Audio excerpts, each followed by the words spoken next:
5, 6 അധ്യായങ്ങൾ. ഒന്നുകൂടെ എഴുതിക്കോളൂ, 7 അധ്യായങ്ങൾ. അപ്പോൾ 4 അധ്യായം ഇന്ന് കവർ ചെയ്യണം. പ്രാർത്ഥനയോടെ ഇരിക്കാം. സ്തോത്രം. ലഘുവായിട്ട്, അതായത് ഇതിനകത്തുള്ള ചില മർമ്മങ്ങളും ചില ആധികാരികമായ ചില ദൂതുകളും ചില വേദപുസ്തകത്തിൻ്റെ വ്യാഖ്യാനങ്ങൾ ഉൾപ്പെടുന്ന 4 അധ്യായങ്ങളാണ് ഇന്ന് നമ്മൾ നോക്കാൻ പോകുന്നത്. സ്തോത്രം. അപ്പോൾ 4-ാമത്തെ അധ്യായത്തിനകത്ത് അവിടെ പറയുന്നത് ഇങ്ങനെയാണ്: എൻ്റെ നീതിയായ ദൈവമേ, ഞാൻ വിളിക്കുമ്പോൾ ഉത്തരമരുളണമേ. സ്തോത്രം. അതാണ് തുടക്കം. Price the Lord. അപ്പോൾ ഈ 4-ാമത്തെ അധ്യായം നമ്മൾ കവർ ചെയ്യുമ്പോൾ തന്നെ അതിനകത്ത് ദാവീദ് പറഞ്ഞിരിക്കുന്ന ഒരു കാര്യം ഇതാണ്. ആമേൻ. ഗീതങ്ങളാണ് ഈ പുസ്തകത്തിൻ്റെ ആമേൻ പശ്ചാത്തലം. ഗീതങ്ങളാണ്. സ്തോത്രം. ഗീതങ്ങൾ എന്ന പുസ്തകം എത്ര എണ്ണം ഉണ്ടെന്ന് ചോദിച്ചു കഴിഞ്ഞാൽ നിങ്ങൾ എഴുതിക്കോളൂ. ഗീതങ്ങൾ, ആശ്രയഗീതങ്ങൾ, എഴുതിക്കോളൂ. ഗീതങ്ങൾ, ആശ്രയഗീതങ്ങൾ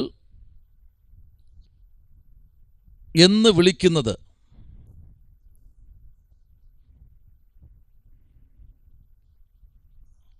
1 4-ാം സങ്കീർത്തനം,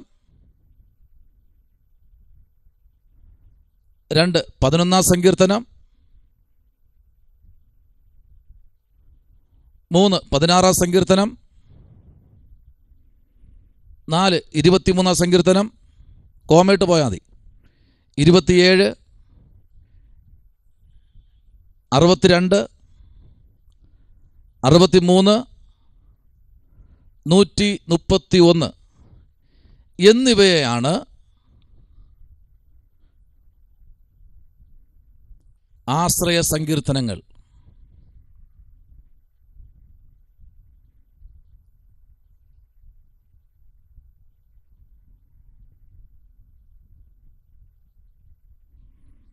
അപ്പോൾ ഈ സങ്കീർത്തനങ്ങൾ 1, 2, 3, 4, 5, 6, 7, 8 സങ്കീർത്തനങ്ങൾ. ഈ 8 സങ്കീർത്തനങ്ങളാണ് ആശ്രയ സങ്കീർത്തനങ്ങൾ. അപ്പോൾ ശ്രദ്ധിക്കേണ്ടത് 4, 11, 16, 23, 27, 62, 63, 31, 131 ഈ സങ്കീർത്തനങ്ങൾ. ഇത് കൃത്യമായിട്ട് എക്സാമിനുണ്ടാകും. അതുകൊണ്ട് നിങ്ങളിത് കൃത്യമായിട്ട് എഴുതി വെച്ചോളണം. ഷോർട്ടായിട്ടുള്ള ഒരു പഠനമാണ്. സ്തോത്രം. ഇപ്പോൾ 4-ാമത്തെ സങ്കീർത്തനം നമ്മളൊന്ന് കവർ ചെയ്യുമ്പോൾ അതിനകത്ത് നമ്മൾ കാണാൻ കഴിയുന്നത് ഒന്നാണ്. ആമേൻ. ആശ്രയ ഗീതങ്ങളാണ് നമുക്ക് കാണാൻ കഴിയുന്നത്. ദാവീദ് ദൈവത്തിൽ ആശ്രയിക്കുന്നു. ശ്രദ്ധിക്കേണ്ട ഒരു കാര്യമുണ്ട്. ദൈവത്തിൽ ആശ്രയിക്കുന്ന ഒരു ദൈവ പൈതലിന് പ്രയാസമുണ്ടോ? പ്രശ്നങ്ങളുണ്ടോ? വേദനകളുണ്ടോ? ബുദ്ധിമുട്ടുണ്ടാകുമോ? കഷ്ടത ഉണ്ടാകുമോ? ഞെരുക്കമുണ്ടാകുമോ? ഇതെല്ലാം ദൈവത്തിൽ ആശ്രയിക്കുന്നവർക്കുള്ളതാണ്. അതിനപ്പുറം സർവോപരി ഒരു കൃപ അല്ലെങ്കിൽ ഒരു അഭിഷേകത്തിൻ്റെ അന്യഭാഷയോടെ അടയാളങ്ങളോടെ നിങ്ങൾ ദൈവത്തെ മഹത്വപ്പെടുത്തുന്നവരാണെങ്കിൽ ഉറപ്പായിട്ടും ഈ താഴോട്ട് പറയുന്ന ചില ദൂതുകൾ എഴുതിക്കോളൂ.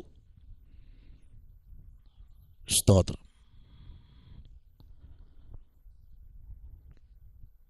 എഴുതിക്കൊള്ളണേ. സൃഷ്ടിപ്പ്, അതിൻ്റെ തൊട്ട് മേഖലയിൽ സ്ഥലം ഉണ്ടെങ്കിൽ ഒന്ന് എഴുതിക്കോളൂ. ദൈവത്തെക്കുറിച്ചുള്ള വെളിപ്പാട്, ദൈവത്തെക്കുറിച്ചുള്ള വെളിപ്പാട്. എന്നിട്ട് ഒരു വര ഇട്ടിട്ട് താഴെ സൃഷ്ടിപ്പ്. 1 സൃഷ്ടിപ്പ്, 2 മനുഷ്യൻ, 3 രക്ഷ,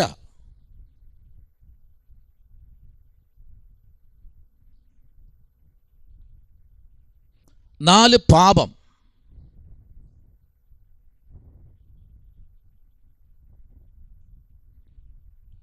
5 ദോഷം,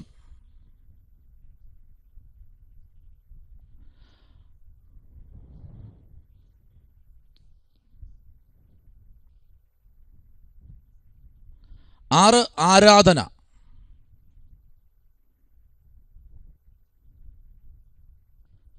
7 സ്തുതി,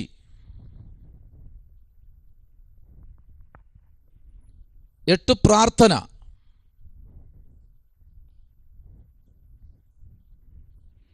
9 ന്യായവിധി,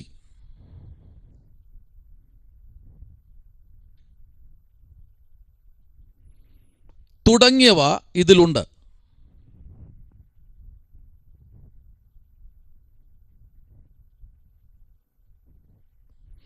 ദൈവത്തെ വിവിധ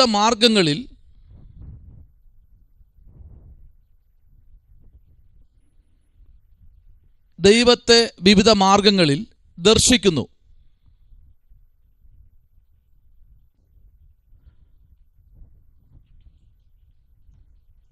എന്താ ഈ വിവിധ മാർഗം എന്ന് പറയുന്നത്?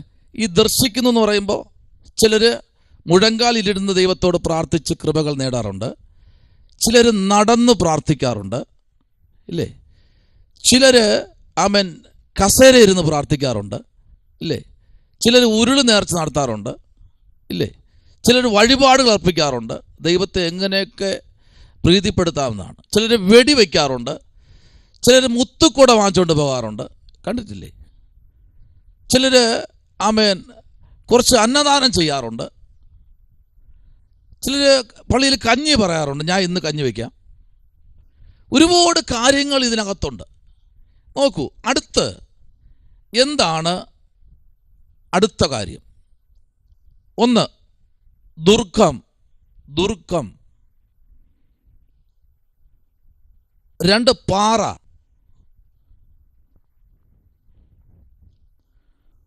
3, പിശാച്.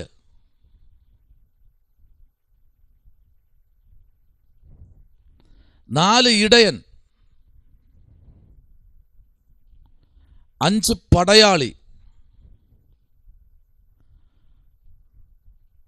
6, സൃഷ്ടാവ്.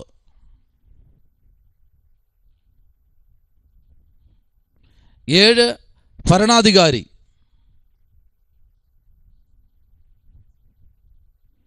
8, ന്യായാധിപതി. 9, വീണ്ടെടുപ്പുകാരൻ. 10, പരിപാലകൻ.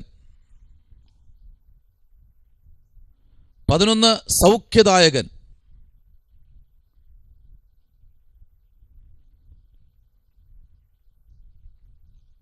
ഇത്രയും കാര്യങ്ങളാണ് ഈ 4, 5, 6, 7 അധ്യായങ്ങളിൽ. കേൾക്കാൻ പറ്റുന്നില്ല? കേൾക്കുന്നില്ലേ? കേൾക്കുന്നുണ്ടോ? അവിടെ കേൾക്കാമോ? എല്ലാവരും കേൾക്കാമോ? കേൾക്കാമല്ലോ. ഓക്കെ, മിണ്ടരുത്. ആദ്യത്തെ 3 അല്ലേ? ദുർഗം, പാറ, പിശാച്.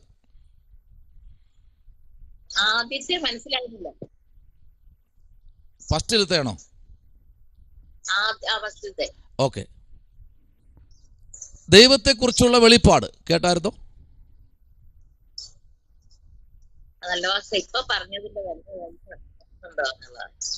ഇപ്പൊ പറഞ്ഞതിൻ്റെയാണ് ആൻറ്റി ഞാൻ പറഞ്ഞത്. 1 ദുർഗം, 2 പാറ, 3 പിശാച്, 4 ഇടയൻ, 5 പടയാളി. ഏതാ കിട്ടാത്തെ? ഓക്കെ അല്ലേ? 6 സൃഷ്ടാവ്, 7 ഭരണാധികാരി. കിട്ടിയല്ലോ? ഓക്കെ. കേട്ടില്ലെങ്കിൽ ഒന്ന് കൈ ഉയർത്തണം കേട്ടോ. ലാസ്റ്റത്തെ അല്ലേ? ഓക്കെ. പരിപാലകൻ, സൗഖ്യദായകൻ. ലാസ്റ്റ്. ഇത്രയുമാണ് 4, 5, 6, 7 അധ്യായങ്ങൾ. അപ്പോൾ തന്നെ നമ്മൾ തൊട്ട് മുമ്പ് എഴുതിയതുപോലെ 4, 11, 16, 23, 27, 62, 63, 131 ഇത്രയും അധ്യായങ്ങളിനകത്ത് ഈ പറഞ്ഞ വാചകങ്ങളോട് ചേർന്നാണ് സങ്കീർത്തന പ്രമാണി എഴുതിയിരിക്കുന്നത്. സ്തോത്രം. കുറച്ചുകൂടെ ആഴത്തിലേക്ക് നമ്മൾ പോയി കഴിഞ്ഞാൽ ഉൽപ്പത്തി പുസ്തകത്തിനകത്ത് 26-ാമത്തെ അധ്യായത്തിൻ്റെ 22-ാമത്തെ വാക്യം കൂടെ എഴുതിക്കൊള്ളണം. ഉൽപ്പത്തി പുസ്തകം 26-ന്റെ 22.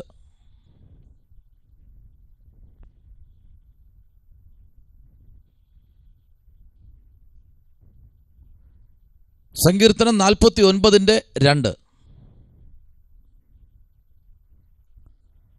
62-ന്റെ 9.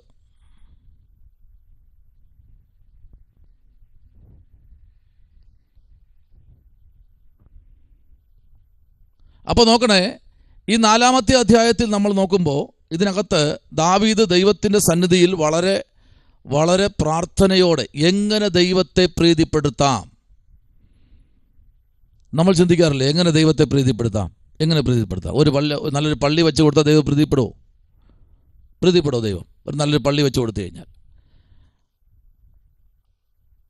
അങ്ങനെ വിശ്വസിക്കുന്നുണ്ടോ ആരെങ്കിലും? ഇല്ല.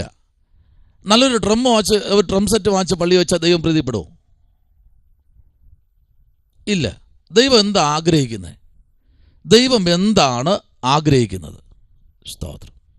ദൈവം എന്താ പറഞ്ഞേ? ദൈവം എന്താണ് പറഞ്ഞത്? സ്തോത്രം. പൗലൂസ് എന്താ പറയുന്നത്? പൗലൂസ് പറയുന്നത് എന്തെന്നറിയാമോ? നിങ്ങൾ ദൈവത്തിൻ്റെ മന്ദിരമെന്നും. ഇപ്പൊ ദൈവം ആഗ്രഹിക്കുന്നത് നമ്മളെയാ. സ്തോത്രം. ദൈവം എപ്പോഴും ആഗ്രഹിക്കുന്നത് ഞാൻ ആരാണ്? ദൈവത്തെ ആരാധിക്കാൻ ഞാൻ എന്തൊക്കെ ചെയ്യണം?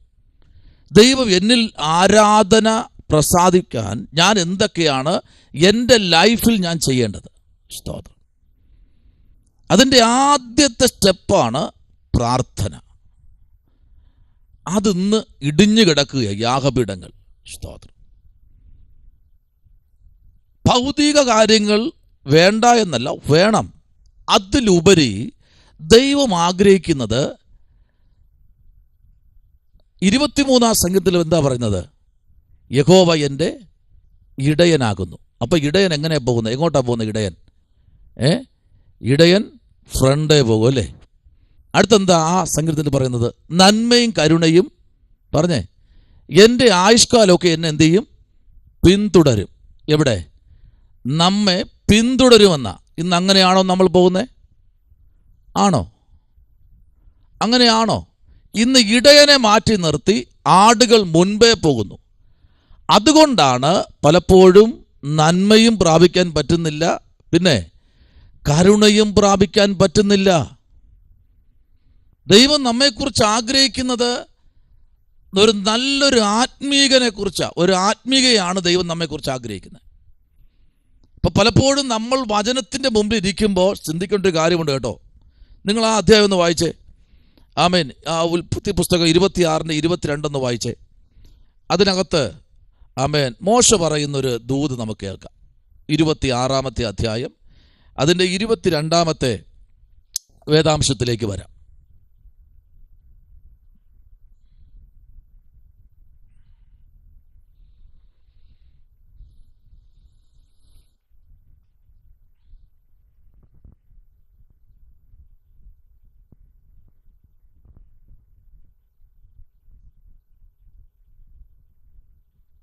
അവൻ അവിടെ നിന്ന് മാറിപ്പോയി മറ്റൊരു കിണർ കുഴിച്ചു. അതിനെക്കുറിച്ച് അവർ ശണ്ടയിട്ടില്ല.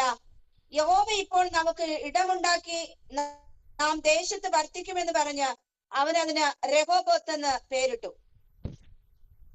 കണ്ടോ? അപ്പോ ഒരെണ്ണം കുഴിച്ചപ്പോ അതൊന്നും ചെയ്തിട്ടില്ല, വെള്ളം കിട്ടിയില്ല. നിർത്തിയോ? പണി നിർത്തിയോ? ഇല്ല.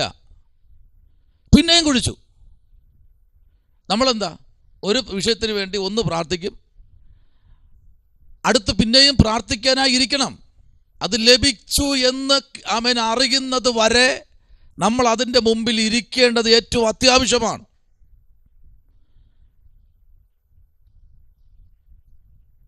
പത്തൊമ്പതാമത്തെ വാക്യത്തിൽ പറയുന്നു, താൻ അത് കുഴിച്ച ശേഷം നോക്കിക്കേ, അവിടെ എന്തുണ്ടായിരുന്നു? വലിയൊരു നീരുറവയുള്ള അല്ലെങ്കിൽ നീരൊഴുക്കുള്ള ഒരു സ്ഥലമാണ്.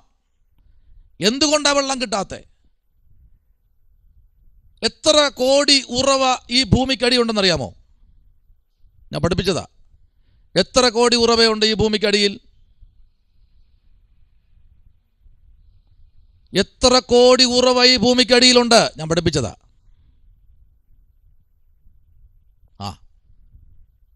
ഓഫ് ചെയ്തു. ഇനി എന്നെ കാണണ്ട, അതുകൊണ്ട് ഇനി എന്നോട് ചോദിക്കില്ലല്ലോ. ഇനി 3-ാം വർഷമായിരിക്കുന്ന നമ്മുടെ പാസ്റ്റർ പ്രൊഫസർ പറയൂ, എത്ര കോടി ഉറവ ഈ ഭൂമിയിൽ അടിയിലുണ്ട്?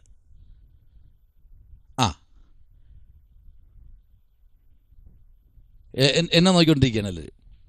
12 കോടിക്കധികം ഉറവ ഈ ഭൂമിക്കടിയിലുണ്ട്. 12 കോടിക്കധികം ഉറവ ഈ ഭൂമിക്കടിയിലുണ്ട്. അപ്പൊ ഈ ഉറവ എന്തുകൊണ്ടാണ് ഇങ്ങോട്ടൊന്നും വരാത്തെ? ഒന്ന് കുഴിച്ചു, അടുത്ത് പിന്നെയും കുഴിച്ചു. നമ്മളൊന്ന് പ്രാർത്ഥിച്ചുകൊണ്ടിരിക്കുക, ആ വിഷയം തന്നെ പ്രാർത്ഥിക്കുക, വേറെ ഒന്നിലേക്കും പോകരുത്, ഒരു വിഷയത്തിലോട്ട് പ്രാർത്ഥിക്കുക. ആമേൻ. ഞാൻ എങ്ങനെയെന്നറിയാം പ്രാർത്ഥന പഠിച്ചത്? ഞാൻ കർത്താവിനെ അറിഞ്ഞ് ശുശ്രൂഷയും തുടങ്ങി ഒരു 13 വർഷം എല്ലാം കൂടെ വാരിയിട്ട് പ്രാർത്ഥിക്കുമായിരുന്നു. കർത്താവിൻ്റെ അഭിഷിക്തൻ ബെനിഹിൻ ബാംഗ്ലൂർ വന്നു. സ്തോത്രം. കർത്താവിൽ പ്രശസ്തനായിരിക്കുന്ന, നിത്യയിൽ പ്രവേശിച്ചിരിക്കുന്ന കർത്താവിൻ്റെ അഭിഷിക്തൻ യോങ്കിച്ചോ, റേണാഡ് ബോങ്കെ, ഡേവിഡ് ട്രെൽ, ഇവരെല്ലാം അനുഗ്രഹിക്കുന്ന ശുശ്രൂഷകന്മാരാണ്. ആമേൻ. ഇവർ തിരുവനന്തപുരത്തും വന്നിട്ടുണ്ട്, യോങ്കിച്ചോ പോയിട്ട്. ബാക്കിയൊക്കെ ബാംഗ്ലൂരാണ് വന്നിറങ്ങുന്നത്. ഞാൻ ആ മീറ്റിങ്ങിന് പോകുമ്പോൾ എന്നോട് അവിടെ നിന്നൊരു അവരുടെ വാളണ്ടിയേഴ്സിനോട് പറഞ്ഞേച്ചത്, നിൽക്കുന്ന ആ മനുഷ്യനോട് പറയണം, എല്ലാ വിഷയം കൂടെ വാരിയിട്ട് പ്രാർത്ഥിക്കാതെ ഒരു വിഷയം മാത്രം പ്രാർത്ഥിക്കാൻ പറയും. എൻ്റെ അടുത്ത് നേരെ വന്നു, സ്പീഡിൽ വന്ന് പറയുക, തോളി തട്ടിയിട്ട്, ഒരു വിഷയം മാത്രം പ്രാർത്ഥിക്കണം, അത് ലഭിച്ചു കിട്ടി എന്ന് അറിഞ്ഞിട്ടേ അടുത്ത വിഷയം പ്രാർത്ഥിക്കാവൂ. ഇതിനകത്ത് ആരൊക്കെ ഇരിപ്പുണ്ട് അങ്ങനെ? ഇന്ന് രാത്രി ഒരു വിഷയത്തിന് പ്രാർത്ഥിക്കുക, ആ ഒരു വിഷയം കിട്ടിയിട്ട് അടുത്ത് പ്രാർത്ഥിക്കുക. പലപ്പോഴും എൻ്റെ നിങ്ങളുടെ ജീവിതം 16 വർഷം നോക്കിയേ, എൻ്റെ പാഴായി പോയ 16 വർഷം, 1-2 16 വർഷം. അപ്പോൾ 16 വർഷം ഞാൻ എല്ലാ വിഷയം പ്രാർത്ഥിക്കും, ഒന്നും നടക്കുന്നില്ല. പക്ഷെ ഒന്നിൽ മാത്രം നമ്മൾ എയിം ചെയ്ത് കഴിഞ്ഞാൽ ഉറപ്പായിട്ടും അതിനകത്ത് റിസൾട്ട് കിട്ടാൻ കഴിയും. നോക്കിക്കേ, ഈ 4-ാമത്തെ സങ്കീർത്തനത്തിൻ്റെ 5, 7, 8 പഠിക്കുമ്പോൾ, ആമേൻ, നീതിയാഗങ്ങളെ അർപ്പിപ്പീൻ, ധാന്യവും വീഞ്ഞും വർദ്ധിച്ചപ്പോൾ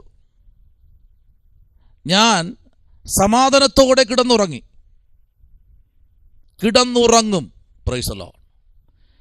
അത് തുടങ്ങിയിട്ട് 5-ാമത്തെ അധ്യായത്തിലേക്ക് നമ്മൾ വരുമ്പോൾ അതിനകത്ത്, പ്രൈസ് ദി ലോർഡ്, 5-ാമത്തെ അധ്യായത്തിനകത്ത് നിന്ന് നമ്മൾ താഴോട്ട് പഠിച്ചു വരുമ്പോൾ ഒരു വാക്യം നമുക്ക് വായിക്കാം. Price the Lord. 5-ാമത്തെ അധ്യായത്തിൻ്റെ 3-ാമത്തെ വാക്യവും അതിൻ്റെ 4-ാമത്തെ വാക്യം കൂടെ ഒന്ന് വായിക്കാമോ? 5 കൂടെ വായിക്കാമോ? 3, 4, 5 ഒന്ന് വായിക്കാമോ? സ്തോത്രം. പെട്ടെന്ന് വായിക്കണേ. യഹോവേ, രാവിലെ എന്റെ പ്രാർത്ഥന കേൾക്കണമേ. രാവിലെ ഞാൻ നിനക്കായി ഒരുക്കി കാത്തിരിക്കുന്നു. നീ ദുഷ്ടതയിൽ പ്രസാദിക്കുന്ന ദൈവമല്ല, ദുഷ്ടൻ നിന്നോടുകൂടെ പാർക്കയില്ല. അഹങ്കാരികൾ നിന്റെ സന്നിധിയിൽ നിൽക്കയില്ല. നീതികേട് പ്രവർത്തിക്കുന്നവരൊക്കെയും നീ പകയ്ക്കുന്നു. ഈ 5-ാമത്തെ സങ്കീർത്തനത്തോടെ ദാവീദ് പറയുന്ന ഒരു കാര്യം, 5-ാമത്തെ വാക്യത്തിൽ പറഞ്ഞു, അഹങ്കാരികൾ നിന്റെ സന്നിധിയിൽ നിലനിൽക്കുകയില്ല. സ്തോത്രം. ഇപ്പം നമ്മൾ ആരും അഹങ്കാരികളല്ല. നമ്മളെല്ലാം രക്ഷിക്കപ്പെട്ടവരും സ്നാനപ്പെട്ടവരും പത്യോപദേശത്തിൽ ജീവിക്കുന്നവരാണ് നമ്മളെല്ലാവരും. നമുക്ക് ആർക്കും അഹങ്കാരങ്ങളില്ല. സ്തോത്രം. എന്നാൽ ഇവിടെ ദാവീദ് പറയുന്നു, അഹങ്കാരികൾ നിന്റെ സന്നിധിയിൽ നിലനിൽക്കുകയില്ല എന്ന് പറഞ്ഞാൽ അത് കുറച്ചുകൂടെ പഠിക്കണമെങ്കിൽ 1-ാം സങ്കീർത്തനത്തിലേക്ക് വരണം. അവിടെ പറയുന്നത് ദുഷ്ടന്റെ ആലോചന പ്രകാരം നടക്കരുത്. ഈ 150 സങ്കീർത്തനത്തിൻ്റെ ഏറ്റവും താക്കോൽ വാക്കാണ് 1-ാമത്തെ തുടക്കം തന്നെ, ദുഷ്ടന്റെ ആലോചന. നോക്കൂ, 1 ശമൂവേലിന്റെ പുസ്തകം 10-ാമത്തെ അധ്യായത്തിൻ്റെ 5-ാമത്തെ വാക്യവും എഴുതിക്കോളൂ. 1 ശമൂവേൽ പ്രവാചകന്റെ പുസ്തകം 10-5, 1 രാജാക്കന്മാരുടെ പുസ്തകം 1-40,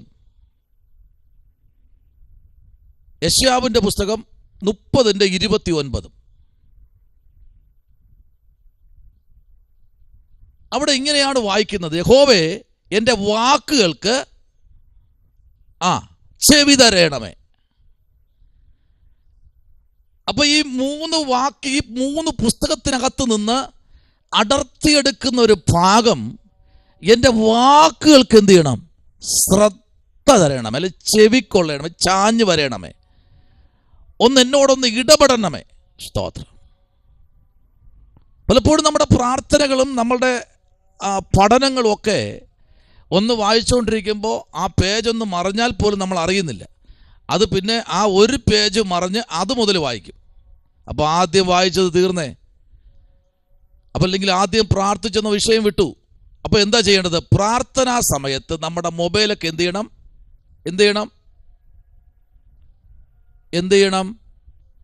സൈലന്റ്, പ്ലീസ് സൈലന്റ്. നമ്മൾ ചില ഓഫീസിൽ പോകുമ്പോൾ കാണുന്നില്ലേ, ശബ്ദിക്കരുത്. എന്താ കാര്യം? അവിടുത്തെ മാനേജറിരുന്ന് ഉറങ്ങുന്നല്ല, അങ്ങനെ ഉണർത്താൻ വേണ്ടിയല്ല പറഞ്ഞത്. മിണ്ടരുത്, കാരണം അദ്ദേഹത്തിന് ജോലി ഇരിക്കുകയാണ്. സ്തോത്രം. അല്ലാതെ അദ്ദേഹം ഉറങ്ങുകയാണ് നിങ്ങൾ വിളിച്ചുണർത്തുന്നതല്ല എൻ്റെ അർത്ഥം. ഇതുപോലെ പ്രാർത്ഥിക്കാതിരിക്കുമ്പോൾ അപശബ്ദങ്ങൾ ഒഴിവാക്കണം. അതാണ് വചനം പറഞ്ഞത്. നിങ്ങൾ പ്രാർത്ഥിക്കുമ്പോൾ, രഹസ്യമായി പ്രാർത്ഥിക്കുമ്പോൾ നിങ്ങൾ അറകളിൽ കടന്ന് വാതിലടച്ച് ഉറപ്പാക്കിയിട്ട് പ്രാർത്ഥിക്കണം. എന്ന് വെച്ചാൽ അപശബ്ദമൊന്നും വന്നാൽ ഈ പ്രാർത്ഥനയ്ക്ക് എന്തില്ല? മറുപടിയില്ല, അല്ലെങ്കിൽ പ്രാർത്ഥനയുടെ ആഴത്തിലേക്ക് കടക്കാൻ കഴിയില്ല എന്നാണ് വചനം നമ്മെ പഠിപ്പിക്കുന്നത്. ശ്രദ്ധിക്കൂ, സങ്കീർത്തനം 39-3 വാക്യത്തിലേക്ക് വരുമ്പോൾ അവിടെ സംഗീത പ്രമാണിയായിരിക്കുന്ന ദാവീദ് 39-3 വാക്യത്തിലേക്ക് വരുമ്പോൾ അവിടെ എന്താ പറയുന്നറിയാമോ? പ്രൈസ് ദി ലോർഡ്, ആമേൻ. എൻ്റെ ഉള്ളിൽ ഹൃദയത്തിന് ചൂട് പിടിച്ചു, എൻ്റെ ധ്യാനത്തിങ്കൽ തീ കത്തി, അപ്പോൾ ഞാൻ നാവെടുത്ത് സംസാരിച്ചു. അപ്പൊ എവിടെ തീ പിടിക്കണം? അകത്ത്. ആമേൻ. ഈ സങ്കീർത്തനം പഠനത്തിനകത്ത് വച്ച് നമ്മുടെ ജീവിതത്തിൽ ക്രമീകരിക്കേണ്ട ഭാഗം ക്രമീകരിച്ച് എല്ലാ വിഷയങ്ങളും കൂടെ വാരിയിട്ട് പ്രാർത്ഥിക്കാതെ ചില പ്രധാനപ്പെട്ട വിഷയം ഏതാണെന്ന് നോക്കി അതിനുവേണ്ടി പ്രാർത്ഥിച്ച് അത് ലഭിക്കുന്നത് വരെ ഇരിക്കണം. വേദപുസ്തകത്തിൽ ഒരാളോട് ഇരുന്ന ആൾ ആരെന്നറിയാമോ? ഒരു വിഷയത്തിലൂടെ ഇരുന്ന ആൾ പഴയ നിയമത്തിൽ. പറയൂ. ഒരു വിഷയത്തിന് വേണ്ടി ഇരുന്ന ഒറ്റ ഒരാൾ, അതിൽ ഒരു സ്ത്രീയാ, ഒരു ലേഡിയാ, ഹന്ന. എന്താ അവളുടെ വിഷയം? അവൾക്ക് ഒത്തിരി നന്മയുണ്ട്, ഒത്തിരി പ്രശ്നങ്ങളുണ്ട്, ഒത്തിരി പരാതികളുണ്ട്. പക്ഷെ അവളുടെ വിഷയം എന്ന് പറഞ്ഞാൽ ഒറ്റ വിഷയം: എനിക്കൊരു പുരുഷ പ്രജയെ തരണം. ആ വിഷയം കിട്ടാതെ അവൾ അവിടുന്ന് എണീറ്റിട്ടില്ല. എണീറ്റോ? ഇല്ല. അവക്കത് കിട്ടിയല്ലാതെ എണീറ്റിട്ടില്ല. ഇതൊക്കെ രക്ഷിക്കപ്പെട്ട് നമുക്കുള്ളതാ. സ്തോത്രം. അതിനകത്തിരിക്കണം. അതിനകത്തിരുന്ന് നമ്മൾ പ്രാർത്ഥിച്ച്, അവൾ എന്തെല്ലാം പറഞ്ഞല്ലേ, ഇവക്ക് ആമേൻ മത്ത് പിടിച്ചു, ഇവൾ പിറ്റായിരിക്കുക അല്ലേ, ഇവളെന്തൊക്കെ പുലമ്പുന്നുണ്ട്, പറയും, എല്ലാം പറയും. എന്തെല്ലാം പറയുമെന്നറിയാമോ? സ്തോത്രം. നിങ്ങൾക്ക് എന്തറിയാം? ഞാൻ യേശുവിനൊരു സമയത്ത് ഞാൻ അന്യഭാഷ ആരാധിക്കുമ്പോൾ അമ്മ പറയും, അവനെന്തോ ബാധ കയറി, ഒഴിപ്പിക്കാനില്ല ഇപ്പോൾ അല്ല വരളോ, എന്തൊക്കെയോ പിച്ചുപിരാത്ത് പറയുന്നു, ബാധ കയറി, ബാധ. അന്യഭാഷയെ ഞാൻ ആരാധിക്കുമ്പോൾ സ്തോത്രം, ബാധ കയറിയത്. സ്തോത്രം. അവർക്കറിയില്ല, അവരെ കുറ്റം പറയണ്ട, അവർക്കറിയില്ല. Price the Lord. അപ്പോ നമ്മൾ ഏൽപ്പിച്ചിരിക്കുന്ന ചില നിയോഗങ്ങൾ അത് നമ്മളിൽ കൂടെ മാത്രമേ പുറത്തു വരത്തുള്ളൂ. അപ്പോൾ ശ്രദ്ധിക്കൂ, ഇതിനകത്ത് നമ്മൾ വായിച്ച വാക്യം കണ്ടോ? 4, 5 അല്ലേ, 3, 4, 5 വാക്യം നമ്മൾ വായിച്ചു. അവിടെ നിൽക്കട്ടെ, താഴോട്ട് വരാമോ? അതിനകത്ത് അതിൻ്റെ 8-ാമത്തെ വാക്യവും അതിൻ്റെ 10-ാമത്തെ വാക്യവും കൂടെ ഒന്ന് വായിക്കാമോ? 8-ാമത്തെ വാക്യവും അതിൻ്റെ 10-ാമത്തെ വാക്യവും. യഹോവേ, എന്റെ ശത്രുക്കൾ നിമിത്തം നിന്റെ നീതിയാൽ എന്നെ നടത്തണമേ, എന്റെ മുമ്പിൽ നിന്റെ വഴിയെ നിരപ്പാക്കണമേ. ദൈവമേ, അവരെ കുറ്റം വിധിക്കണമേ, തങ്ങളുടെ ആലോചനകളാൽ തന്നെ അവർ വീഴട്ടെ. അവരുടെ അതിക്രമങ്ങളുടെ ബഹുത്വം നിമിത്തം അവരെ തള്ളിക്കളയണമേ, നിന്നോടല്ലോ അവർ മത്സരിച്ചിരിക്കുന്നത്. കണ്ടോ? നിന്നോടല്ലോ അവർ മത്സരിച്ചത്. എപ്പോഴും ചിന്തിക്കേണ്ട ഒരു ഭാഗമുണ്ട് കേട്ടോ. നമ്മുടെ ജീവിതത്തിനകത്ത് എന്തെങ്കിലും ഒന്ന് മുടങ്ങുന്നു എങ്കിൽ അതിന് അപ്പുറത്ത് വലിയൊരു വിശാലത ഉണ്ട് എന്ന് നിങ്ങൾ എന്ത് ചെയ്യണം? മനസ്സിലാക്കണം. എന്ന് വെച്ച് പ്രാർത്ഥിക്കാതിരിക്കരുത്, ആരാധിക്കാതെ ഇരിക്കരുത്. ആമേൻ. ദൈവത്തെ മഹത്വപ്പെടുത്തേണ്ട സമയത്ത് മഹത്വപ്പെടുത്തുക തന്നെ വേണം. സ്തോത്രം. ആമേൻ. എന്നാൽ നോക്കൂ, ഇവിടെ 8ഉം 10ഉം വാക്യത്തിൽ ദൈവമേ അവരെ കുറ്റം വിധിക്കണമേ. ആരെ? ദാവീദിനെ തിന്നാൻ വേണ്ടി കുറേ എണ്ണം നിൽക്കുകയാണ്. തിന്നാൻ മാംസത്തിന് എത്ര കിലോ വെയിറ്റ് ഉണ്ടെന്ന്, എല്ല് പോയാൽ മാംസം എത്ര കിലോ ഉണ്ടെന്ന് എണ്ണി തിട്ടപ്പെടുത്തി വെയിറ്റ് നോക്കി അതിനെ തിന്നാനുള്ള ആൾക്കാരെ ചേർത്ത് നിർത്തിയിരിക്കുക ദാവീദിനെ കൊല്ലാൻ. എന്താ അവൻ ചെയ്ത തെറ്റ്? എന്താ അവൻ ചെയ്ത കൃത്യം? അവൻ്റെ മേലൊരു അഭിഷേകം വന്നു. ഒരഭിഷേകം. ഈ അഭിഷേകമുള്ളവനെ കൊല്ലാൻ ശ്രമിക്കും, പക്ഷെ നടക്കത്തില്ല. ഉറപ്പായിട്ടും കൂട്ടി നിങ്ങളെല്ലാവരും കൂടെ ഒന്ന് പ്രാർത്ഥനയിലിരിക്കുമ്പോൾ ശ്രദ്ധിക്കണം. നിങ്ങളറിയാതെ തന്നെ ഭൂമി ഒന്ന് കുലുങ്ങും. Price the Lord. നമ്മൾ അറിയുന്നില്ല, പക്ഷേ ചിലത് സംഭവിക്കും. Praise the lord. ആമേൻ. ശത്രുവിന് ഇന്നത്തെ ഈ അവസ്ഥയല്ല, നാളെ നിനക്കൊരു ഭാവിയുണ്ട്, നാളെ നീ ഉന്നതങ്ങളിലെത്തും എന്നുള്ള ഒരു പദ്ധതി ശത്രു ആമേൻ മുൻപേ കണ്ട് തന്നെ നമ്മളെ പല നന്മകളും ബ്ലോക്ക് ചെയ്യും. അവിടെ ഒന്നും പതറിപ്പോകരുത്, അവിടെ ഒന്നും പതറരുത്. ആ വിഷയം വിട്ടുകളയരുത്. പ്രാർത്ഥിക്കണം, പ്രാർത്ഥനയിൽ ഒറ്റിരിക്കണം. കണ്ടോ, ശത്രുക്കൾ അവന് ചുറ്റും ഇങ്ങനെ നിൽക്കുക. പക്ഷെ അവിടെയും ദാവീദ് പറഞ്ഞ, കർത്താവേ എനിക്ക് അവരോട് ഒരു വൈരാഗ്യമില്ല, കാരണം എൻ്റെ മേൽ അധികാരമുണ്ട്, അധികാരത്തിൻ്റെ പുതപ്പെൻ്റെ മേൽ വീണു. ആമേൻ. സ്തോത്രം. ആ പുതപ്പെൻ്റെ മേൽ ഉള്ളത് കൊണ്ട് ഒരു സമയത്ത് ഈ പറയുന്നവരെല്ലാം എൻ്റെ അടുക്കൽ വരും. സ്തോത്രം. ശ്രദ്ധിക്കൂ, 2 വാക്യങ്ങൾ എഴുതിക്കൊള്ളണേ, 2 വാക്യം എഴുതിക്കൊള്ളണം കേട്ടോ. സ്തോത്രം.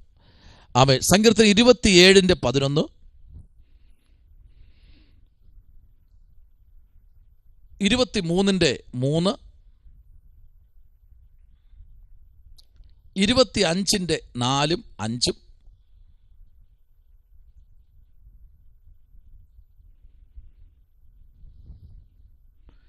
എസ്തേറുടെ പുസ്തകം 8:21,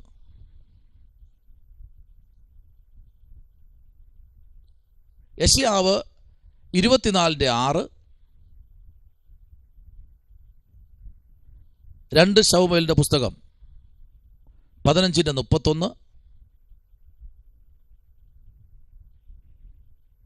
17:14 മുതൽ 23 വരെ.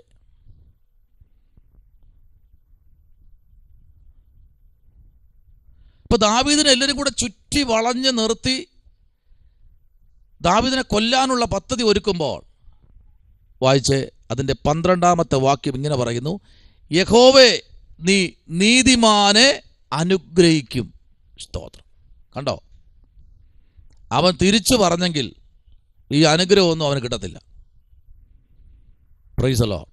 അവൻ ദൈവത്തിനെ ഏൽപ്പിച്ചു കൊടുത്തു. ഇന്ന് രാത്രി ചില വിഷയങ്ങൾ എല്ലാവരോടും പറയേണ്ട, മുഴങ്കാലിൽ നിന്നും കരഞ്ഞാൽ മതിയെന്നേ. പ്രാർത്ഥിക്കാൻ അറിയില്ലെങ്കിലും കരഞ്ഞാൽ മതി. എനിക്ക് ഈ ബൈബിൾ വായിക്കാൻ അറിയില്ല കർത്താവേ എന്ന് പറഞ്ഞാൽ ആ ബൈബിൾ എടുത്ത് വച്ചങ്ങോട്ട് കരഞ്ഞാൽ മതിയെന്ന്. സ്തോത്രം. നിനക്കുള്ള എല്ലാം അതിനകത്ത് വെളിപ്പെടുത്തും. നോക്കിക്കേ, 1ാമത്തെ വാക്യം മുതൽ 11ാമത്തെ വാക്യം വരെ ദൈവത്തോട് പ്രാർത്ഥിച്ച ദാവീദ്. പക്ഷെ അതേ ദാവീദിൻ്റെ വാ കൊണ്ട് പറയുന്നത് ഇങ്ങനെയാണ്, യഹോവേ നീ നീതിമാനെ അനുഗ്രഹിക്കും. അടുത്ത് പറയുന്നത്, പരിച കൊണ്ടെന്ന പോലെ നീ ദയ കൊണ്ട് അവനെ മറയ്ക്കും. അനുഗ്രഹിക്കപ്പെട്ട വാക്കല്ലേ. കണ്ടോ. ആമേൻ. 1ാമത്തെ വാക്യം മുതൽ അവൻ ദൈവത്തോട് ഞെരുങ്ങി പ്രാർത്ഥിക്കുക. ഒരു വേണുരാഗത്തിൽ ദൈവത്തെ അവൻ ആരാധിച്ച് അവൻ്റെ സങ്കടങ്ങൾ പ്രാർത്ഥനയിൽ കൂടെ അവതരിപ്പിക്കുകയാണ്. അതോട് ചേർന്ന് തന്നെ സ്തോത്രം ഒരു വാക്യം കൂടെ തരാം. അതോട് ചേർന്ന് തന്നെ 5ാമത്തെ അധ്യായത്തിനകത്ത് ആമേൻ അവിടെ വ്യക്തമായി എൻ്റെ തലക്കെട്ടി പറയുന്നത് ഇങ്ങനെയാണ്, പാപികളെ ശിക്ഷ വിധിക്കുന്ന ദൈവം. പാപികൾ എന്ത് ചെയ്യുന്നു? ശിക്ഷ വിധിക്കുന്ന ദൈവം 5-ാമത്തെ അധ്യായത്തിൽ. കാരണം ദാവീദ് അഭിഷക്തനാ. ദാവീദിന്റെ നേരെ കുതികാൽ ഉയർത്തി എല്ലാത്തിനെയും 1, 2 തുടങ്ങി ആമേൻ ദൈവം ശിക്ഷിക്കാൻ പോവുക. സ്തോത്രം. അടുത്ത നമുക്കൊരു വാക്യം നമുക്ക് വായിക്കാമോ? 1 ശമൂവേലിന്റെ പുസ്തകം 1-ാമത്തെ അധ്യായത്തിൻ്റെ 7-ാമത്തെ വാക്യവും അതിൻ്റെ 24-ാമത്തെ വാക്യവും. 1:7 24. ആമേൻ. ഒന്ന് വായിക്കാമോ? അവൾ യഹോവയുടെ ആലയത്തിലേക്ക് പോകുന്ന സമയത്തൊക്കെയും ആണ്ടുതോറും അവൾ അങ്ങനെ ചെയ്തു പോന്നു. അവളെ മുഷിപ്പിച്ചത് കൊണ്ട് അവൾ കരഞ്ഞ പട്ടിണി കിടന്നു. അവന് മുലകടി മാറിയ ശേഷം അവൾ 3 വയസ്സ് പ്രായമുള്ള ഒരു കാളയും 1 പറ മാവും 1 തുരുത്തി വീഞ്ഞുമായി അവനെ ശീലോവിൽ യഹോവയുടെ ആലയത്തിലേക്ക് കൊണ്ടുചെന്നു. ബാലനോ ചെറുപ്പമായിരുന്നു. സ്തോത്രം. 7-ാമത്തെ വാക്യം നിങ്ങൾ കണ്ടില്ലേ? നോയിക്കേ. അവളെ എന്ത് ചെയ്തു? മുഷിപ്പിച്ചത് കൊണ്ട് അവൾ കരഞ്ഞ് പട്ടിണി കിടന്നു. ചിലരൊക്കെ ആണെങ്കിൽ അങ്ങ് മുഷിപ്പിക്കും. ആഹാരവും വെള്ളവും കുടിക്കാൻ പോലും കഴിയാതെ. ശത്രു വീട്ടിന് പുറത്താണോ വീട്ടിനകത്താണോ? ഹലോ അഭിഷക്തന്മാരെ, ശത്രു വീട്ടിന് പുറത്താണോ വീട്ടിനകത്താണോ? ഒന്ന് പറഞ്ഞപ്പോ അകത്ത് പുറത്തുള്ളതിനൊക്കെ കർത്താവ് ഒതുക്കി. ഇതെല്ലാം കൂടെ കയറി അകത്തിരിക്കുക. പറഞ്ഞ് മൂഷിപ്പിച്ച് ഇവൾ ആഹാരവും കഴിക്കുന്നില്ല. പിന്നെ എണീറ്റ് പോകാൻ പറ്റുമോ? വാഴ്ത്തത്തം കിടക്കുക. വാഴ്ത്തത്തം കിടക്കുക. ദൈവം കൊടുത്ത വാഴ്ത്തത്തം, ആലയത്തിനകത്ത് പറഞ്ഞ വാഴ്ത്തത്തം കിടക്കുക. അത് കംപ്ലീറ്റ് ചെയ്യണം. അതിനുവേണ്ടി ഇവളെ പ്രാർത്ഥനയിൽ നിന്ന് വലിച്ച് പുറത്തിടാൻ, ഉദരത്തിൽ ഉരുവാകുന്ന കുഞ്ഞിനെ കൊന്നുകളയാൻ ഭയങ്കരമായി പരിശ്രമിച്ചു. അപ്പോൾ അതിനകത്ത് നിന്ന് 8, 9, 10, 11, 12, 13, 14, 15, 16, 17, 18, 19, 20, 21, 22, 23. 23-ാമത്തെ വാക്യത്തിലേക്ക് നമ്മൾ പ്രവേശിക്കുമ്പോൾ അതിനകത്ത് കാണുന്ന ദൂത് അതിനെ നിർത്തിക്കൊണ്ട് തന്നെ 24-ാമത്തെ വാക്യത്തിലേക്ക് ഒരു പറയുന്നു, അവന് മുലകുടി മാറിയ ശേഷം.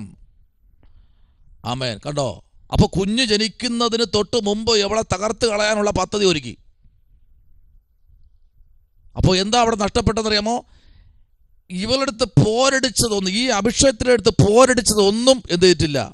ഒരു ശകലം പോലും ലേശം ആമേൻ ആ അഭിഷേകത്തിൻ്റെ അടുത്ത് വന്നിട്ടില്ല. കാരണം അതൊന്നും അവൾ ശ്രദ്ധിച്ചില്ല എന്നാണ്. ശ്രദ്ധിക്കരുത്. വാഴ്ത്തത്വമുണ്ട്.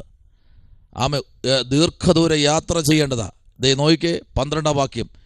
യഹോവേ നീ നീതിമാനെ അനുഗ്രഹിക്കും, പരിച കൊണ്ടെന്ന പോലെ നീ ദയ കൊണ്ട് അവനെ മറയ്ക്കും. കണ്ടോ? 5-ാം അധ്യായത്തിൽ പുഷ്ടോപ്പ് കൊടുക്കുമ്പോൾ അതാ പറഞ്ഞിരിക്കുന്നത്. ഇനി അതിൻ്റെ 1 ശമൂവേലിന്റെ പുസ്തകം 10-ാമത്തെ അധ്യായത്തിൻ്റെ 5-ാമത്തെ വാക്യം കൂടെ ഒന്ന് വായിച്ചേ. 1 ശമൂവേലിന്റെ പുസ്തകം 10-ാമത്തെ അധ്യായത്തിൻ്റെ 5-ാമത്തെ വാക്യത്തിലേക്ക് വരുമ്പോൾ അവിടെ ഒരു ദൂത് കൂടെ ഈ 5-ാമത്തെ അധ്യായത്തിൽ വ്യക്തമായി പറഞ്ഞിട്ടുണ്ട്. ഒരു ദൂത്. അതിനുശേഷം നീ ഫെലിസ്ത്യരുടെ പട്ടാളമുള്ള ദൈവഗിരിക്ക് എത്തും. അവിടെ പട്ടണത്തിൽ കടക്കുമ്പോൾ മുമ്പിൽ വീണ, തപ്പ്, കുഴൽ, കിന്നരം എന്നിവയോടുകൂടെ പൂജാഗിരിയിൽ നിന്ന് ഇറങ്ങി വരുന്ന ഒരു പ്രവാചക ഗണത്തെ കാണും. അവർ പ്രവചിച്ചു കൊണ്ടിരിക്കും. അവരെന്ത് ചെയ്യും? പ്രവചിച്ചു കൊണ്ടേയിരിക്കും. നമ്മെ അപമാനിക്കും, നമ്മെ മാറ്റി നിർത്തും. ആഹാരം പോലും കഴിക്കാൻ കഴിയാത്ത നിലയിൽ നമ്മെ വീർപ്പ് മുട്ടിക്കും, നമ്മെ മുഷിപ്പിക്കും, നമ്മെ തകർത്ത് കളയാൻ നോക്കും, പ്രാർത്ഥന മുടയിക്കളയും. ആമേ നമ്മുടെ തീരുമാനത്തിൽ നമ്മളെ പാടെ പറിച്ചു കളയും. ഉപവസിക്കാൻ കഴിയത്തില്ല. ആമേ ഒന്ന് എണീക്കാൻ പോലും കഴിയാതെ അവശനാക്കും. ഇനി എന്തിന് ജീവിക്കണം? ഒറ്റ നിമിഷം കൊണ്ട് മരിക്കാൻ കൊതിക്കും. ഇത് കൃപ പ്രാപിച്ചവനുള്ള ദൂത. സ്തോത്രം. ഇത് അഭിഷേകം പ്രാപിച്ചവർക്കുള്ള ദൂത, രക്ഷിക്കപ്പെട്ട് സ്നാനപ്പെട്ടവർക്കുള്ള ദൂത. ഇത് നമ്മുടെ ചുറ്റുപാട് രക്ഷിക്കപ്പെടാത്തവർക്കുള്ള ദൂതല്ല. ഇത് രക്ഷിക്കപ്പെട്ടവർക്കുള്ള ദൂത. കഷ്ടതയിൽ കൂടെ കടത്തിവിടും. അവിടെയും ലേശം പതറിപ്പോകരുത്. ഹല്ലേലൂയ, സ്തോത്രം. ലേശം പതറിപ്പോ. ഭാര്യയ്ക്ക് സുഖമില്ല, ഭർത്താവിന് സുഖമില്ല, ഓടിപ്പോയി പറയണം, ഭർത്താവ് എടീ ഒന്ന് നിന്റെ കൈ ഇങ്ങോട്ട് വച്ചേ, ഒന്ന് എനിക്ക് വേണ്ടി പ്രാർത്ഥിക്ക്, ഒന്ന് ശാസിക്ക്. ഭാര്യ ഓടിച്ചെന്ന് ഇങ്ങോട്ട് വന്നേ, ഒന്ന് പ്രാർത്ഥിച്ചേ, ഒന്നൊന്ന് പ്രാർത്ഥിച്ചേ. സ്തോത്രം. കുഞ്ഞുങ്ങൾക്ക് പോയെങ്കിൽ രണ്ടുപേരും കൂടെ കൈ അങ്ങോട്ട് വെച്ച് മുഴുവൻ കൈ നിന്നിട്ട് പ്രാർത്ഥിച്ചേ.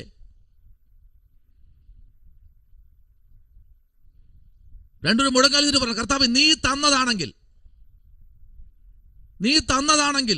ആരോഗ്യത്തോടെ താ. ഇതിനെ തൂക്കിയെടുത്തോണ്ടെങ്കിൽ രാത്രിയും പകലും നടക്കാൻ വയ്യ. ഈ അധികാരം ഉണ്ടോ നാവില്? ഈ അധികാരം നിങ്ങളുടെ മുഴങ്കാലിലുണ്ടോ? ഈ അധികാരം നിങ്ങളുടെ പ്രാർത്ഥനാ മുറിക്കകത്തുണ്ടോ?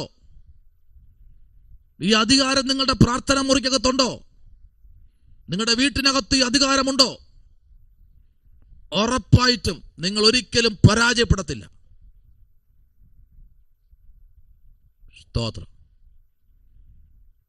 Price the Lord. കർത്താവ് എന്താ പറഞ്ഞേ എന്താ ആ വാക്യം എടുത്തു വെച്ചോളണേ. എന്താ പറഞ്ഞേ? എന്നിൽ വിശ്വസിക്കുന്നവൻ പറഞ്ഞേ എന്നെക്കാൾ വലിയ അത്ഭുതം ചെയ്യും.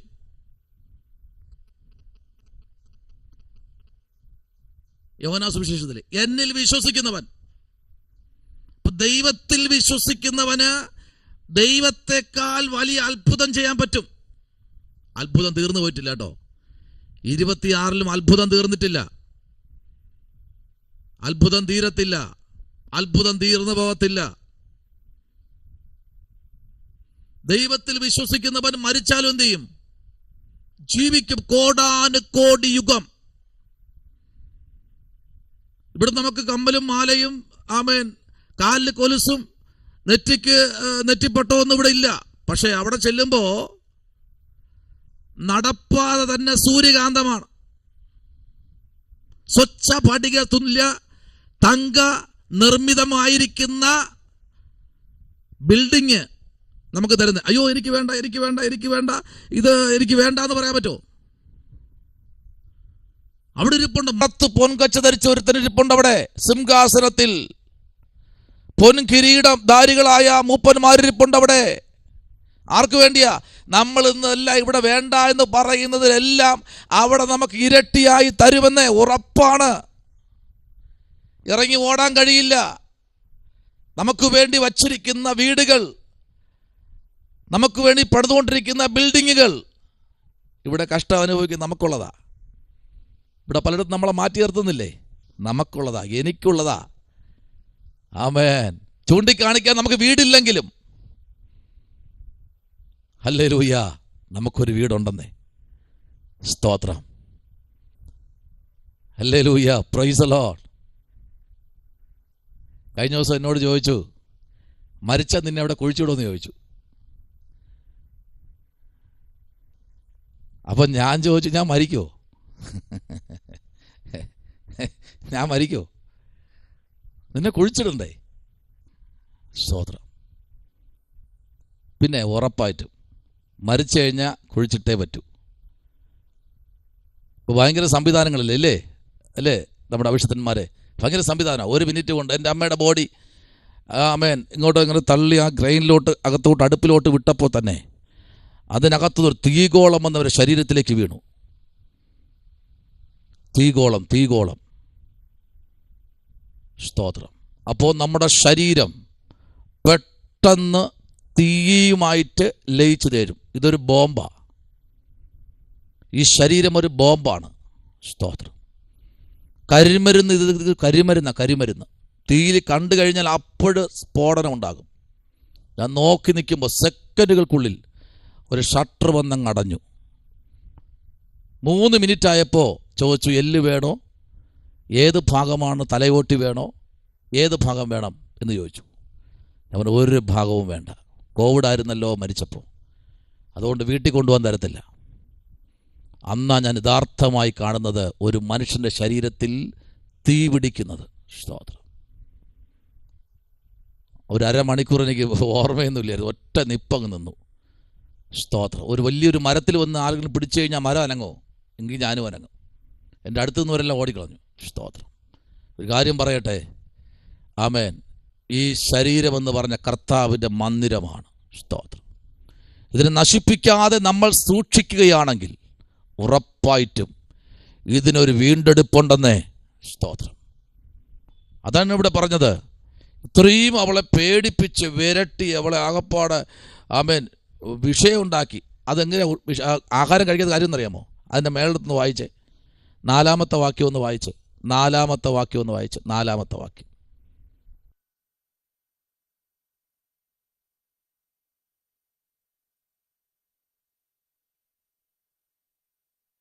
അവർ നിന്നോട് കുശലം ചോദിക്കും, നിനക്ക് 2 അപ്പവും തരും, നീ അത് അവരുടെ കയ്യിൽ നിന്ന് വാങ്ങിക്കൊള്ളേണം. അപ്പം തരും. അതിന് മുമ്പ് എന്താണ് തരുന്നത്? കുശലം, കുശലം, കുശലം, കുശുശുപ്പ്, കുശലം പറയും. കുശലം പറഞ്ഞ് കേട്ട ശേഷം നീ അപ്പം വാങ്ങിച്ചോളണം. അവൾ പറഞ്ഞു, കുശലവും വേണ്ട, നിന്റെ അപ്പവും വേണ്ട, നിന്റെ ബീജം വേണ്ട, സ്ഥലം വിട്ടോ, എനിക്ക് വാഴ്ത്തത്തോളം ഏറ്റവും വലുത്. Price the Lord. കണ്ടിട്ടില്ലേ പെണ്ണെ, ഇച്ചിരി തേയിലപ്പൊടി എന്നേ. തേയിലപ്പൊടി എടുക്കാൻ തിരിയുമ്പോൾ പറയണ വാക്കുകൾ, കുശലങ്ങൾ കേട്ട് കഴിഞ്ഞാൽ കൈവെക്കൊണ്ട് പ്രാർത്ഥിച്ചാൽ മതി. എന്നാൽ ഇതിൽ പോകത്തുമില്ല, അവിടെ നിന്ന് കറങ്ങും. സ്തോത്രം. എന്നാൽ ഇന്ന് രാത്രി കുശലവും വേണ്ട, നിന്റെ ഒരു പരിപാടിയും വേണ്ട, വിട്ടേക്ക്. 6-ാം അധ്യായം. 6-ാമത്തെ അധ്യായത്തിലേക്ക് വരുമ്പോൾ അതിവിശാലമായ ചില ചിന്തകളും ചില ധ്യാനങ്ങളും 6-ാം അധ്യായത്തിൽ നിറഞ്ഞു നിൽക്കുകയാണ്. വെറും 10 വാക്യമേ ഉള്ളൂ. ഈ 10 വാക്യത്തിനകത്ത് സ്തോത്രം, ആമേൻ, ദാവീദിൽ കൂടെ ദൈവം കൊടുക്കുന്ന ചില ദൂതുകൾ നോക്കിക്കേ. 6-ാമത്തെ അധ്യായത്തിൻ്റെ പ്രൈസ് ദി ലോർഡ് 1ഉം 2ഉം വാക്യത്തിലേക്ക് വരാം. 5-ാം അധ്യായത്തിൽ ഞാനൊരു 2 വാക്യം കൂടെ തരാം, എഴുതിക്കോളൂ. 5-ാം അധ്യായത്തിൻ്റെ 2 വാക്യം കൂടെ തരാം. സ്തോത്രം. അവിടെ പറഞ്ഞിട്ട് മുമ്പിലോട്ടോ വായിക്കുക. യെശയ്യാവിൻ്റെ പുസ്തകം വായിക്കണ്ട, എഴുതിക്കോളൂ. യെശയ്യാവിൻ്റെ പുസ്തകം 30:28, 5-ാം അധ്യായത്തിൻ്റെ വ്യാഖ്യാനമാണ്. 30:28, 30:29. 1 രാജ 1:40, 3:20, ആമോസ് 4:4,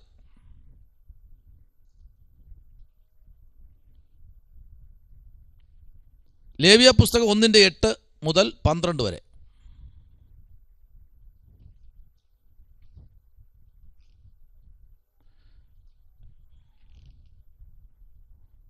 യോശുവ 24:1, സങ്കീർത്തനം 24-ാം അധ്യായം,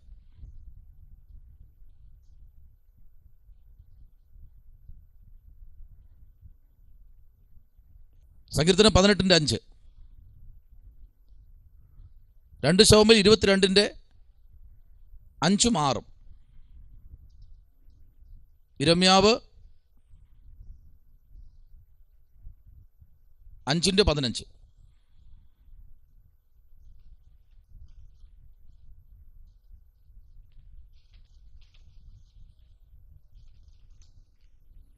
ഒന്ന് ശമൂവേൽ 4:10,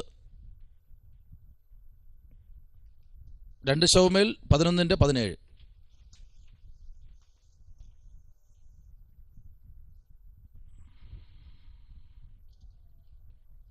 ആവർത്തന പുസ്തകം 12:5. ഇത്രയാണ് 5-ാം അധ്യായത്തിൻ്റെ വ്യാഖ്യാനം.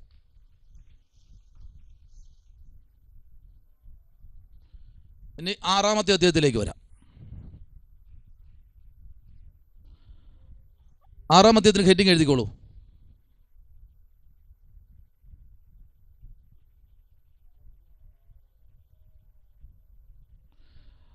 മരണത്തോളം എത്തിയ ഒരു രോഗിയുടെ പ്രാർത്ഥനയാണ്.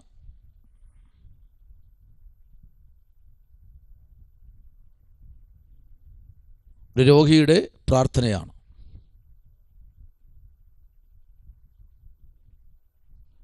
അധ്യായം 6, അധ്യായം 32, അധ്യായം 38, അധ്യായം 51, അധ്യായം 102, അധ്യായം 130, അധ്യായം 143, അധ്യായം 51. ഇത്രയുമാണ് അതിൻ്റെ ഹെഡിങ്ങിൽ വരേണ്ട വാക്യങ്ങൾ. 6-ാമത്തെ അധ്യായത്തിലേക്ക് പ്രവേശിക്കാം. അതിൻ്റെ 1, 2, 3 വാക്യങ്ങൾ ചേർത്ത് ഒന്ന് വായിക്കാമോ? 3 വാക്യം കഴിഞ്ഞ ശേഷം അതിൻ്റെ 6, 7 വാക്യം കൂടെ അടുത്ത് വായിക്കാം. യഹോവേ, നിന്റെ കോപത്തിൽ എന്നെ ശിക്ഷിക്കരുതേ, നിന്റെ ക്രോധത്തിൽ എന്നെ ദണ്ഡിപ്പിക്കരുതേ. യഹോവേ, ഞാൻ തളർന്നിരിക്കുന്നു, എന്നോട് കരുണയുണ്ടാകണമേ. യഹോവേ, എന്റെ അസ്ഥികൾ ഭ്രമിച്ചിരിക്കുന്നു, എന്നെ സൗഖ്യമാക്കണമേ. എന്റെ പ്രാണനും അത്യന്തം ഭ്രമിച്ചിരിക്കുന്നു, നീയോ യഹോവേ എത്രത്തോളം. എന്റെ ഞരക്കം കൊണ്ട് ഞാൻ തകർന്നിരിക്കുന്നു, രാത്രി മുഴുവനും എന്റെ കിടക്കയെ ഒഴുക്കുന്നു. കണ്ണുനീർ കൊണ്ട് ഞാൻ എന്റെ കട്ടിലിനെ നനയ്ക്കുന്നു, ദുഃഖം കൊണ്ട് എന്റെ കണ്ണ് കൊഴിഞ്ഞിരിക്കുന്നു. എന്റെ സകല വൈരികളും ഹേതുവായി ക്ഷീണിച്ചുമിരിക്കുന്നു. എൻ്റെ സകല വൈരികളും ഹേതുവായി ഞാൻ എന്ത് ചെയ്യിക്കുന്നു? ക്ഷീണിച്ചിരിക്കുന്നു. നോക്കിക്കേ, മരണത്തോളം എത്തിയിരിക്കുക. ഈ 6-ാമത്തെ അധ്യായത്തിൽ ദാവീദിനെ കൊല്ലുമെന്നുള്ള ഉറപ്പ് 100% ആയിരിക്കുക. പക്ഷേ അവൻ്റെ പ്രാർത്ഥന ഉണ്ടല്ലോ, അത് ഭയങ്കരമാണ്. സ്തോത്രം.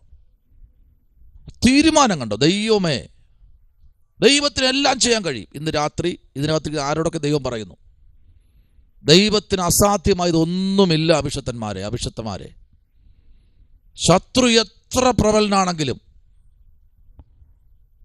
ആമേൻ, എത്ര ഉയരമുള്ളവനാണെങ്കിലും, അവൻ്റെ കൂടെ 10,000 പേരുണ്ടെന്ന് പറഞ്ഞാലും, ദാവീദിൻ്റെ ഒറ്റക്കല്ല് ഗോലിയാത്തിൻ്റെ തലയെ അറുത്തെടുത്തില്ലേ? ആമേൻ, സ്തോത്രം. ഒരു വാക്യം നമുക്ക് വായിക്കാമോ? Praise the lord. ഇയ്യോബിൻ്റെ പുസ്തകത്തിലേക്ക് വരാമോ? ഇയ്യോബിൻ്റെ പുസ്തകം 14-ാമത്തെ അധ്യായത്തിൻ്റെ 2-ാമത്തെ വാക്യം. 14:2. അടുത്ത് 18:16. അവൻ പൂ പോലെ വിടർന്ന് പൊഴിഞ്ഞു പോകുന്നു, നിലനിൽക്കാതെ നിഴൽ പോലെ ഓടിപ്പോകുന്നു. അവൻ എന്ത് ചെയ്യുന്നു? പൂ പോലെ. സ്തോത്രം. 14-ാമത്തെ അധ്യായത്തിൽ പറയുന്നു, അവൻ പൂ പോലെ വിടർന്ന് പൊഴിഞ്ഞു പോകുന്നു. ആമേൻ. നിലനിൽക്കാതെ നിഴൽ പോലെ ഓടിപ്പോകുന്നു. ആമേൻ. നിലനിൽക്കാത്ത നിഴൽ പോലെ നിഴലിന് നിലനിൽപ്പുണ്ടോ? ഇല്ല. അതിങ്ങനെ പൊയ്ക്കൊണ്ടിരിക്കുക. 1 മിനിറ്റ് 2 മിനിറ്റ് കഴിയുമ്പോൾ ഇങ്ങനെ ഓടിക്കൊണ്ടേയിരിക്കുക. അപ്പൊ ദാവീദ് തൻ്റെ ജീവിതത്തിൽ തൻ്റെ പ്രാണനെ ഈ നിഴല് പോലെ നോക്കിയിരിക്കുക. ഇപ്പോൾ തീരും? ഇല്ല, ഒരിക്കലുമില്ല, തീരത്തില്ല. അതാ ഇവിടെ ഇയ്യോബ് ഉറപ്പിച്ചു പറയുന്നത്. സ്തോത്രം. അങ്ങനെ പെട്ടെന്നും തീർക്കത്തില്ല. അഭിഷക്തന്മാരുടെ വാഴ്ത്തത്വങ്ങൾ അവർ കാണാതെ, ഒരിക്കലും അവരെ കണ്ണുകൊണ്ട് കാണാതെ ഈ ഭൂപരപ്പിൽ നിന്ന് ഒന്നും മാറ്റപ്പെടത്തില്ല. അതിന് ഞാൻ സാക്ഷിയാണ്. ആമേൻ. ഇന്ന് എവിടെയെങ്കിലും തെങ്ങും പിടിച്ച് കാടും പിടിച്ച് കിടക്കേണ്ടതാ. അസ്ഥീഞ്ചത്ത് എവിടെയെങ്കിലും കിടക്കേണ്ടതാ. കാടും പിടിച്ച് കല്ലറ എവിടെയെന്ന് പോലും അറിയാൻ കഴിയാതെ കിടക്കേണ്ടതാ ഞാൻ. പക്ഷേ എനിക്കറിയാം, എൻ്റെ കർത്താവ് എന്നോട് പറഞ്ഞിട്ടുള്ള വാഴ്ത്തത്വങ്ങൾ. ആമേൻ. നിങ്ങൾക്കറിയാം, ഒരു 7 വർഷം മുമ്പ് എൻ്റെ വീട്ടിൽ എന്നെ കൊല്ലാൻ പതിയിരുന്നത് ആൾക്കാർ. അവിടെ നിന്ന് കർത്താവ് എന്നെ വിടുവിച്ച് കൊണ്ടുവന്നെങ്കിൽ ഇന്ന് രാത്രി എനിക്ക് ഉറപ്പുണ്ട്, ആമേൻ, എന്നെ കൊല്ലാൻ വേണ്ടി എൻ്റെ വീട്ടിൻ്റെ വാതൊക്കെ വന്ന് അണിനിരന്നിരുന്നപ്പോഴും ദൈവം എന്നോട് പറഞ്ഞു, നീ പുറത്തിറങ്ങണ്ട, ഇതിലേ പോകണ്ട, അതിലേ പോകാൻ പറഞ്ഞു. സ്തോത്രം. ഇന്ന് രാത്രി ആ ഒരു ദൈവത്തിൻ്റെ ഉറപ്പിലാണ് ഞാൻ നിങ്ങളിരിക്കുന്നത്. സ്തോത്രം. ആമേൻ. നമുക്കൊന്നും ഒളിച്ചു വയ്ക്കാനൊന്നുമില്ല, ലോക്കറിലൊന്നും ഒന്നും വച്ചിട്ടില്ല പേടിക്കാൻ. ആമേൻ. നമ്മുടെ പ്രാണൻ കർത്താവിൻ്റെ കരങ്ങളിൽ സുരക്ഷിതമാണ്. അതാ ഇവിടെ പറഞ്ഞത്, നിഴലിങ്ങനെ ഓടിക്കൊണ്ടേയിരിക്കും, പക്ഷേ ദൈവഭക്തന്മാരെ തൊടാൻ ആർക്കും കഴിയില്ല. അത് ഉറപ്പായ കാര്യമാണ്. ആമേൻ. നിങ്ങൾ അതിൻ്റെ 18-ന്റെ 16 കൂടെ നോക്കിക്കൊള്ളണം. പിന്നെ ഒരു വാക്കുകൂടെ എഴുതിക്കോളൂ. യെഹെസ്കേലിൻ്റെ പുസ്തകം 7-ാമത്തെ അധ്യായത്തിൻ്റെ 27-ാമത്തെ വാക്യം എഴുതിക്കോളൂ. യെഹെസ്കേൽ 7-ന്റെ 27, ദിനവൃത്താന്തം 15-ന്റെ 21.